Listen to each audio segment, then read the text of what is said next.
first thing is know why you're dating. Does anybody know why they're dating? Has anybody really thought about that? I mean, I know why I want to date. Okay. I'm not dating now. Okay. So there's different reasons why people are dating. Just to cure loneliness, they feel like they're doing everything by themselves. They need somebody to share their responsibilities. They just want to have intimacy. They want to start a new relationship. There's different reasons why people are dating. Some people are just dating for fun, but we have to be honest and let other people know why we're dating. Okay. Are you ready to date? Have you severed all your ties with all your exes? It's kind of hard to do that when you have a child and Well, that's a different relationship. That, of course, that's going to remain. But have you severed the romantic tie? If you show up with another date, is your ex going to say, what happened to us? Have you already cleared everything? So when you're dating someone else, your pattern hasn't changed yet. It hasn't changed. You've already had this pattern of, we're just co-parents. We just have our thing with our child, and that's it. We're not dating on the side. When we get lonely, we're not calling at midnight. What are you doing? We're not sending pictures. Remember this? Remember how you used to? Because that causes a lot of issues in relationships. We have a fallback. When we have something bad happens in our relationships or whoever we're dating is like, you know what? Let me just try again. Just because we're used to the person that we've been with. Can I ask a question? Sure. What if you're a widow? Like, it's been 3 years, I've done the grieving, Okay. started dating, but my partner the memory has to be kept alive. Right. And I'm trying to, for the kids, 'cause Right. I'm trying to negotiate that. And the other person was like, oh no, when I started dating, I thought it was pretty successful because I was like, okay, I'm gonna date again. But the other person was like ready to like move in and everything. I'm like, no way, I am not ready for that. Right. You know what I'm saying? So, like, what do you do in that situation? I mean, you have to set your own boundaries. I mean, just, if somebody's ready to move in, you're not ready for that. Just be honest. Yeah. Did I mean, dating change that much over the last 3 years? yeah, a lot of things are different. A lot of people want instant access, just like we have instant access to everything else. So everybody wants things to happen on their time and not considering you. So as long as you're clear with it, I mean, go ahead.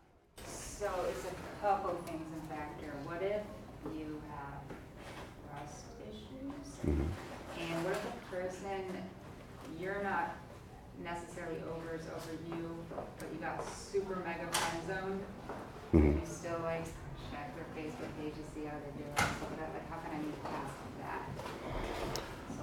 Well, first, one of the things you have to do is just block them. You have to make the decision. It is, but you're still going to hold on if you still have access to them. So if you're still checking for them, I mean, that's holding you hostage. Huh? You're looking for closure. I am, and I've tried, like, I'm not lying, it's been like 4 years. And even my son's father was kind of, to be honest. Yeah. So, I mean, I suggest counseling, because one of the things that you can do is talk it out and try to set up parameters of different things you can do to know your triggers, know what makes you want to go back to them, those memories, those different things that you're dealing with. But the first thing you have to do is block them. You have to block them from all access. Take them out of your phone, take out the conversations, take the pictures out, take all of the memories, and just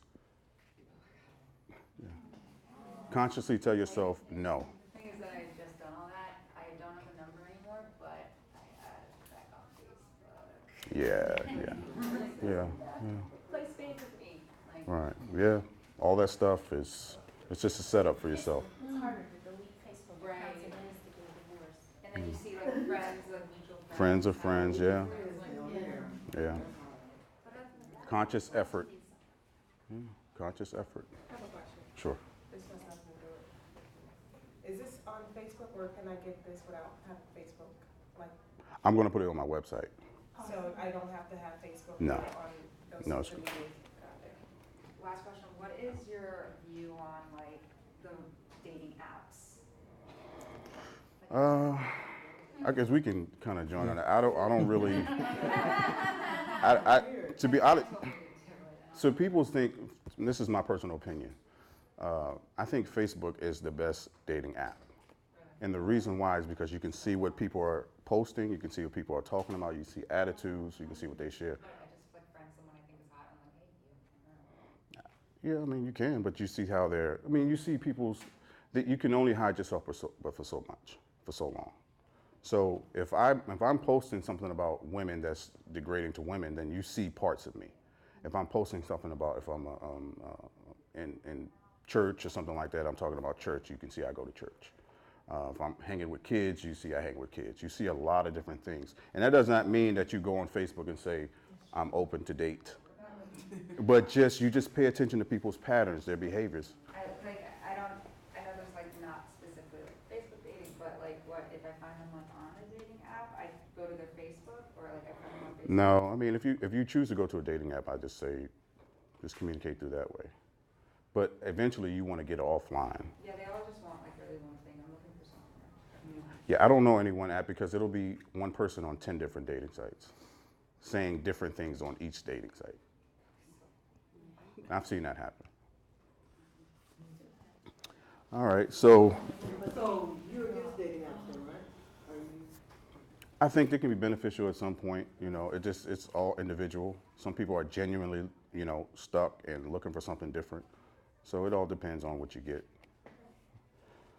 Don't bring your kids on the date, literally and figuratively. Yes, number 3. Don't bring your kids on the date. You know, sometimes we feel guilty when we're dating. It's like, oh, I wonder, I should be with my kids right now. I feel bad, I should be with them. Or, one of the things that people do on dates is they're thinking about what their child is doing.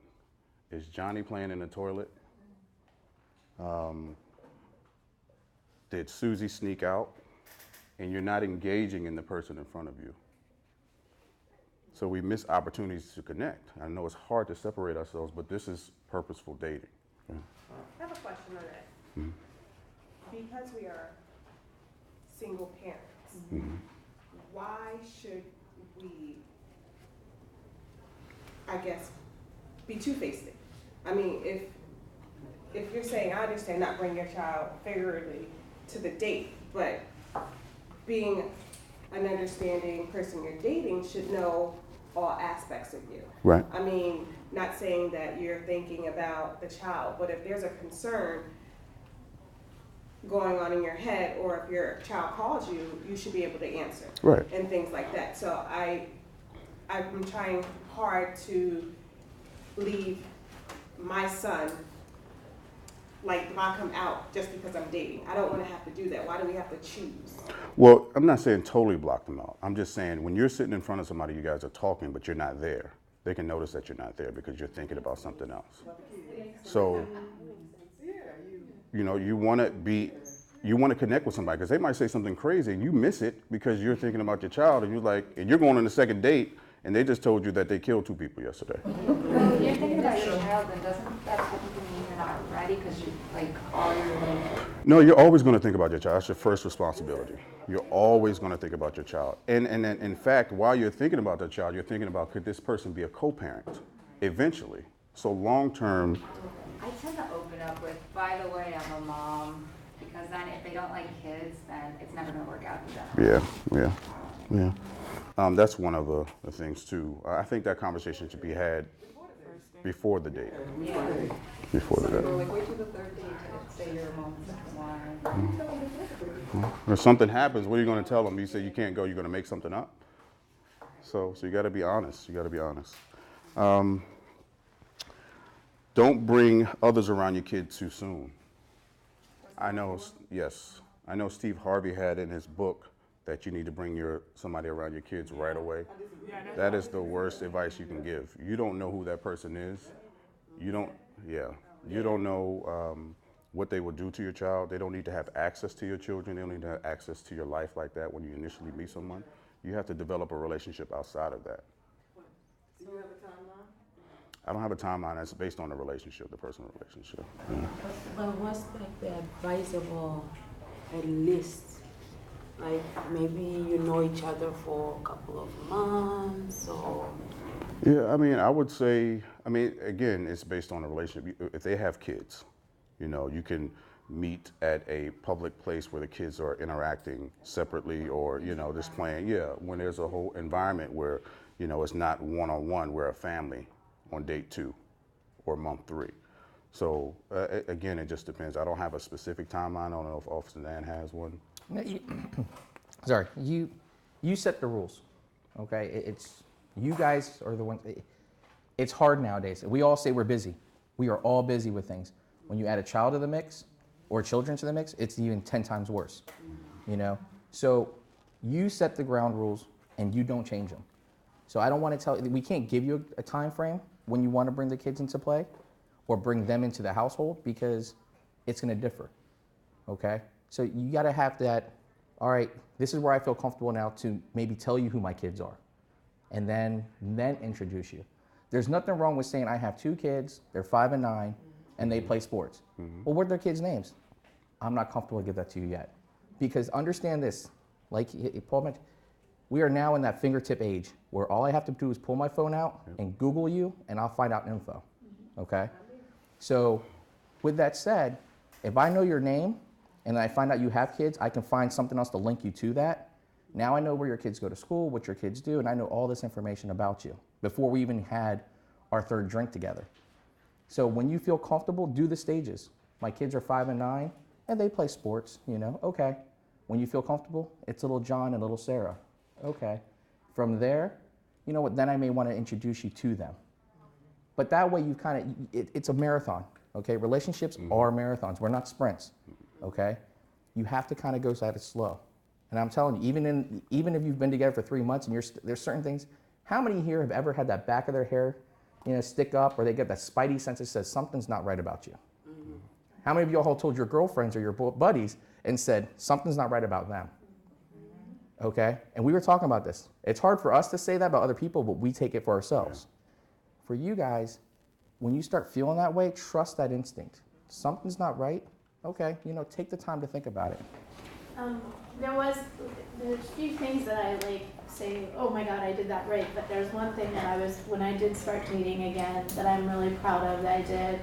It is so tempting because childcare costs so much money in this area that after a 3-month period or 2-month period, after you've been intimate and that kind of thing, to the person will offer, I'll watch your kids. I have a really strong rule that nobody watches my kids except for me or a provider that's licensed. And in retrospect, that was one of the best decisions that I ever made.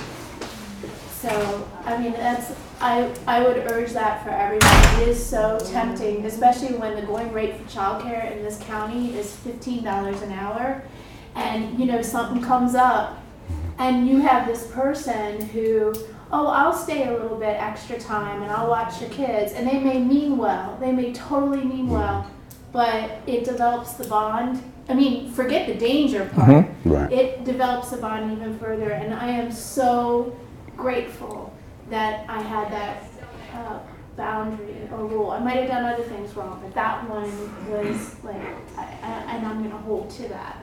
I'm going to tell you right now from a security standpoint, if I'm going to leave my child with someone, I better know their name, where they live, who they're family with, who they're friends with, what their phone numbers are, how often they travel. I should know a lot about them that if you ask me what their favorite color is, I should be able to say their favorite color, okay? Because I'm giving you the most precious thing to me to watch. And scrap, you know, you can go on Google, you can do sex offender registries, you can check everything and they've not popped up a single issue. And that may be. There are some generally good guys out there who hey, look, I want to be with you. You know what? I appreciate it. Maybe down the road you can watch my kids.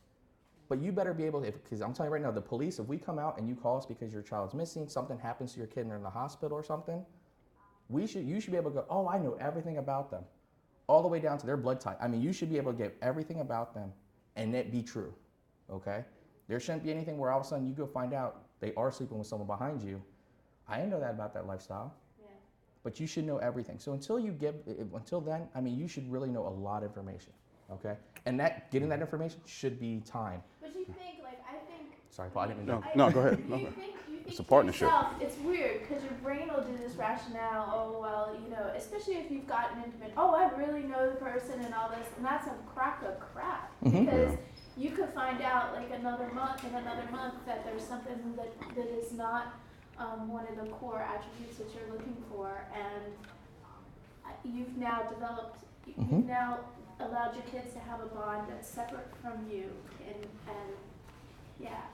Yeah, I don't know the stats, but I know it's pretty high as far as children being injured, abused by the boyfriend or the girlfriend or something like that. Manipulate it. And I was like, just right. mentally manipulate it. Like, And- you know, Right. I'm hoping to be your future mom, or I'm hoping to be your future Right. dad, or whatever.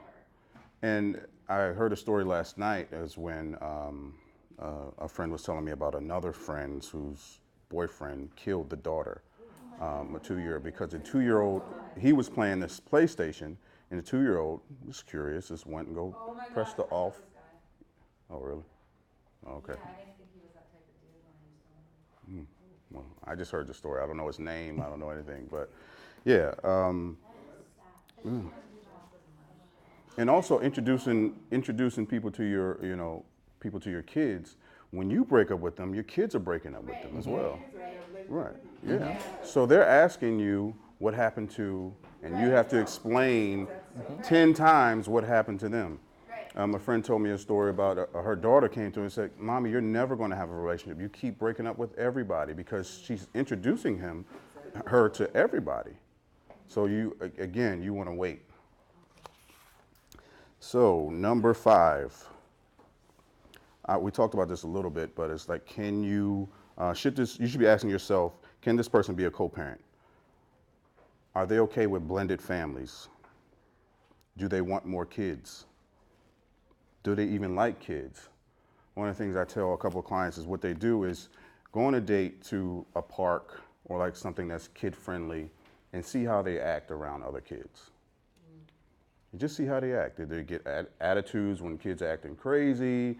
And of course they'll say, no, I would never act like that with your kids. But ultimately, your kids to them is always someone else's kids. So you have to pay attention to how they're acting around kids. Number 6, we talked about this as well, set boundaries. Because your kid is watching you date. Your kid is paying attention to how you're being treated and how you're treating others. They're learning how, mommy, if it's a little girl, this is how I need to be treated when I grow up. They're paying attention to that. Son, this is how mom needs to be treated. So they learn, and we talk about love languages, I talk about that a lot. They learn their love languages from watching you guys and interacting with you. Number 7, prepare the day before emotionally and physically. So sometimes we go on dates because we've had a hard day and we're exhausted, we're drained, we're not really into the date. And we're just tired, we're just not really there. And the person in front of you, if it's newly dating, is like, oh, you don't have enough energy for me. You're not invested. You're not into this. Why am I here? If you're tired, let's just end the date early because we're drained. Number 8, background checks. Yes. I'll let you start since I know that's one of your things. It's important to do background checks, but please don't bring the background check highlighted with names and everything they did on the date and ask them what happened here. Can you tell me what happened in 19, It's important to look at it and pay attention to what it says. Because if they say they're going through a custody battle, we can't be judgmental because we probably went through that ourselves. Go ahead. Most background checks, like it says you can get all the information for free, and then you get to a certain point where it's like for $14.99. Yeah. Well, I mean, with Maryland, you have case search. So you can go to, if you Google Maryland case search, it's Maryland Judiciary Case Search. It is a public record. Maryland. I'm sorry? So they're not from Maryland. Every state has a version that's public case records. Maryland Case Search, Case, C-A-S-E, case. So if And every state has a version of it. It may be judiciary, North Carolina judiciary. It's something. I'm sorry. You know, Michigan's. I don't know. Michigan. I mean, You probably can Google it. I Just mean, you can Google whatever state it is, case search or judiciary case search. It pops up, and what it is it is public records of your civil, criminal, and traffic offenses. Okay. Some places may just do civil and criminal. Some may just do criminal and traffic, but it's usually a mixture. Okay. Here's the thing when it comes to searching those sites. Take it for what it is. Okay. Don't read too much into it, because if Paul and I are talking, and I push Paul, and Paul didn't mean to push you, Paul. No, you're good. I can see he didn't even move. If he goes, you know what, I want to file charges against Dan now because he touched me and I didn't like it and he pushed me, he can file charges against me. Right. Now we go to court, something happens, there's a charge against me in there for an assault. So kind of take it again for what it is. Now, obviously, if I've got 15 charges for assaults, Right. there's a little question there then, okay? Same goes for you can do sex offender registry checks. So you can check to see if the person's on the register, okay? Sex offender registry, Again, take it for what it's worth, because you can be committed for a crime years ago for something of, I walked up to Paul, and I'm just gonna use Paul because Paul's here with me, and I inappropriately touched Paul. Paul again files charges against me, and now I'm charged for a sex offense. So again, you have to look and see, okay, what is it? Like Paul said, don't show up with that case file saying, all right, we're gonna have a conversation about this, talk to me. You can pay the $14.99, the $25.99 for that stuff if you want, all right?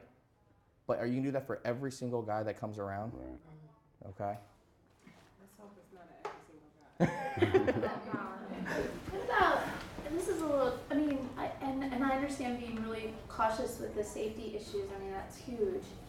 But the dilemma I sometimes face, and I did in this last, was, so I get to know the person really well, and then just as I'm starting to, bond and all of that, I discover the person's financial chaos. And I had already gone through chaos. I was like, I'm not going through chaos again. I'm talking about running from financial responsibilities, literally running from financial responsibilities. And I didn't want that in my life. And I hate to say that, but that's one of those criteria that as much as I like the person, I cannot have any more chaos. What you can handle. What's the dilemma there? I mean, how do you sit down on the first date, or, well, I don't mean the first date, but the first month, and you say, okay, tell me your financial history. I mean, you know what I mean? That's one of those intimate things that. Look for signs. So, I'm still an old school person, okay? I'm only 22 years old. That's supposed to be a funny joke, y'all. Okay, whatever. Anyways, whatever. If you guys go out to dinner, okay? Exactly. If you go out to dinner, he can't pay, or she can't pay. You go to their house. Recently relocated. I wouldn't have even thought of that. If they move, if they're moving constantly, if you call their phone and it's always out of service, you go to their house and the power. Girl, this is romantic. I set the candles out just for us. It's the ambiance. Right. And the music. The windows are open and we're listening to natural. Those are things that you want to go, I'm just saying. Those are things that you want to start saying, okay, something's not right. Again, the hairs are standing up saying, let me look at this. Yeah. I'm not saying, let me see your portfolio. Let me see how much in your account. Because he's going to turn around and say, okay, let me see how much and you go, oh, wait, let me not show you my account yet. But start picking up on some of the things, Okay, I'm not saying look for the nice clothes, because I'm telling you right now, Walmart and Target, they're my stores. It's cheap and easy stuff, okay? But look for, okay, are they buying, But that's what I'm saying. There's a difference between not having very much money and not having very much money and being irresponsible. But look for those things, is what I'm saying. Is once you start seeing that they're not fulfilling their financial typical for themselves, how's that going to come over to you? Okay. So I guess we're coming up on time. We have 11:05. Oh, wow. So I'll just give number 9 and number 10. Number 9 is understand you're not dating your child, so don't go and trying to cut their steak up or chew it for them. But just don't try to control. You're not dating your child. Sometimes we stay in parental mode when we're dating. And don't settle. Don't settle. Be patient. That's the quick version. Be very patient. what I'll do is I'll leave my cards on the side here. You can email me and we'll talk more, or call me about some things that you may have questions on in regards to the safety side.